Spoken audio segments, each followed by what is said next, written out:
The fastest way to train the harmonic minor scale is to find the biggest gap and train around it in every aspect, okay? So let's say we take A harmonic minor, A, B, C, D, E, F, G sharp, A. We have that right there, right? Those are the notes in a fifth position pattern. But if I play them on one string, let's say I take the A string,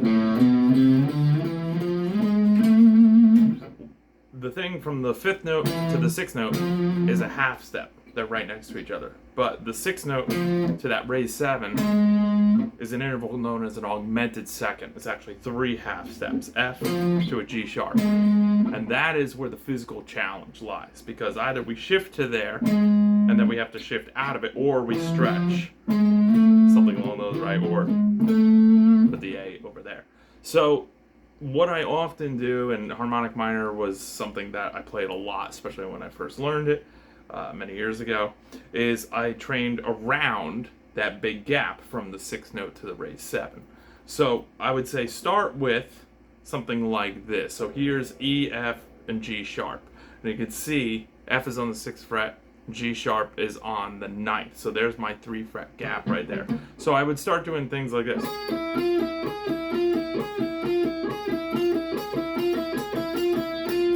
Now I know if my first finger is on the 5th note of the scale that I have the access to. Very common to like the Ingve. Think like that. Starts out with that sort of exact approach. B is in E minor, but right, just going back and forth between the notes. So just get a little groove, right? But just so that the fingers can find the note. And really, you could do it anywhere. You don't even have to stay in key, right? You can just sort of expand with G minor. G harmonic minor, I should say. There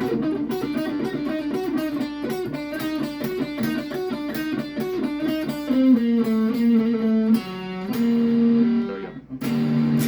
G harmonic minor, right? If I go back to A minor. Get that, right? Next one. Put the first finger on the 6th note. Now I have the gap, but I have other fingers. And again, this is a 3-note per string option here. So I have F, G sharp, A. So now I get to play the half step on the other side. Before I played it here, now I get to play it here. Train it the same way.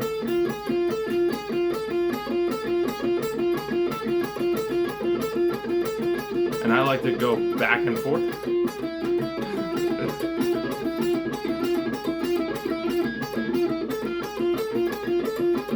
Right, just helps you get the shift around.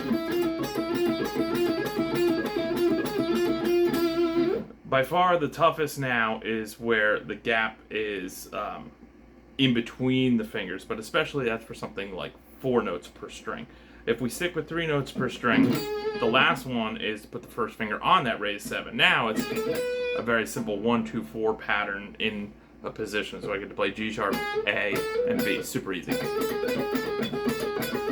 Right, so you can start to take those 3 and actually turn them into little exercises, right? But watch this big shift.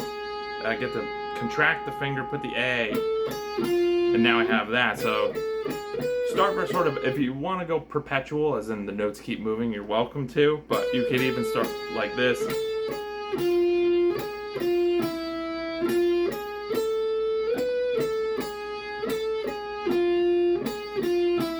Just make it sound good, just make it connected, right? It's not entirely about shifting fast. As you get sort of clear on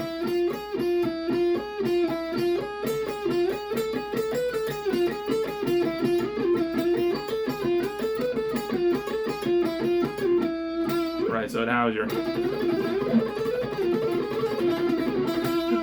right, you get to just sort of be thinking about it. Alright, I'm on the 5th. I like that going like that, like 5th, 7th, right? I'm just running the pattern back and forth just for sort of a real sort of increase in intensity.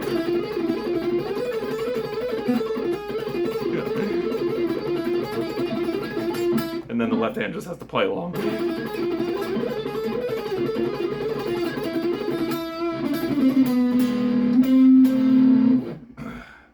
as opposed to doing the augmented second onto the next string, which is totally fine as you start. So that's across one string, right? As we start to do vertical, I could either do this, right? But then I have to stretch for my next note B, or stretch this way. I don't really like doing that very much.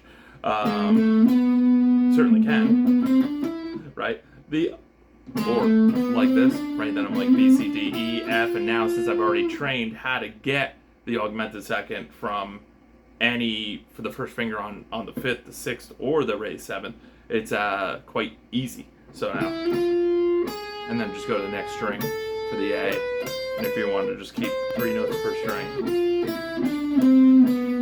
and then we stay 2 notes per string here, and I would actually go back to the original fingering myself with 3, like that. Now, if I want to say, oh, I want to stick with consistent 3 notes per string, well, then you map it out that way. So that would be like A, B, C, D, E, F, and then this string would be G sharp, A, B, and then C, D, E. Now this does involve the first finger now moving back a fret. So I've got to get out of that idea of wherever my first finger is, I don't go left. We open up to being able to play left if we need to. F. Now my first finger is on F, which is 6, so I get to use my pattern where the first finger is on the 6th, the 1, 3, 4, with the gap in between it. So I can do it that way, and that opens it up now, B, C, D. So I can go backwards, D, C, B, A, G sharp, F, E, D, C, B, A, G sharp, F, E, D, C, B, A, right? So now I've got 3 notes per string, and that makes it nice on the visual side. Right, so now not even using that physical shape, but just visualizing. Just staying with the exact placement of the notes I had before.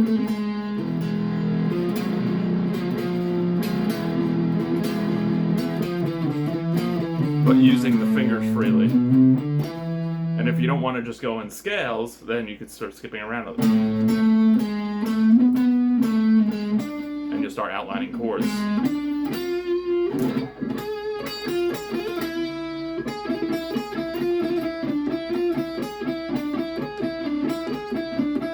Little E7 flat 9.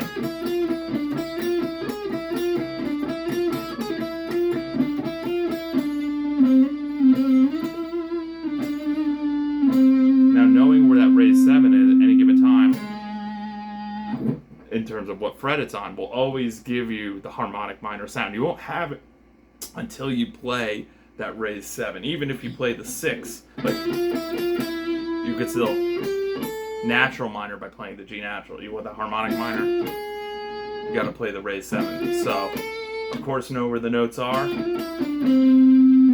That'll save you the most amount of time. It's actually learning your entire fretboard.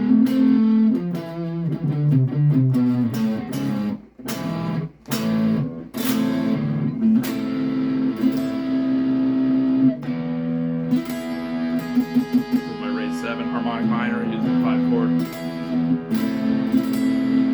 Let's do it like an A minor. We'll do it like this. Cool ending.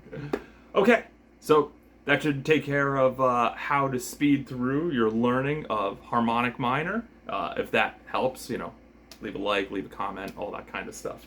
And yeah, if that's you're having issues with harmonic minor, you want to be able to visualize the fretboard, you want to, do that in every key, and be able to just not get stuck on patterns, then feel free to send me a message. Let me know what your greatest challenge is. I'll give you a free 1-hour lesson over Zoom. Thanks. Be well.